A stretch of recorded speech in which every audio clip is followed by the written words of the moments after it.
আমরা সেদিন মুভি দেখার বাহানায় চলে গিয়েছিলাম শেফস টেবিলে। প্রথমেই আমরা খেতে চলে গেলাম। মানহা এখানে ব্ল্যাক বিনস নিচ্ছে। আমি বললাম যে, "কেন নিচ্ছ এটা?" দেন ওকে আমি বললাম যে, "তুমি একটু পরিমাণ মতো সব কিছু নাও।" কারণ এখানে হচ্ছে ১ গ্রাম 99 পয়সা, মানে ১০০ পয়সা। তো আমি কোস্টলো সালাদ নিচ্ছি।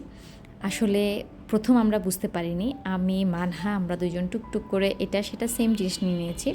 পরে ইন্তিসার বলল যে, "আম্মু তুমি যে কোনো ৩টা আইটেম নিতে একটু বেশি করে।" দেন আমি আদার্স ৩টা আইটেম নিতাম বেশি করে। তো আমরা সবাই মিলে প্রপারলি খেতে পারতাম। আইডিয়াটাও খারাপ না। আমরা আসলে ভালো, মানে সেটা করলে অনেক বেশি ভালো হতো। বাট আমি এখানে যত নুডলস, পাস্তা ছিল সব কিছু একটু একটু নিয়েছি। এখানে চিকেনের ২টা আইটেম ছিল, সেই ২টা আইটেমও আমি অল্প অল্প করে নিয়েছি। আমি কিন্তু বেশ কয়েক পিস মাশরুম নিয়েছি। আমার মাশরুম খুব পছন্দ। মানহা, ইন্তিসারও মাশরুম নিয়েছে। বাট চিকেনের এই যে আইটেমটা, সেটার মধ্যে একটা যে চিকেনের একটা গন্ধ গায়ের, এটা রয়ে গিয়েছে, ভালো করে কুক করা হয়নি। আর একটু আমার যদি ভিডিওটা কেউ দেখে থাকেন তাহলে প্রপারলি কুক করবেন। আর আমারটাতে 261 গ্রাম এসছে, মানহাটাতে 223 গ্রাম।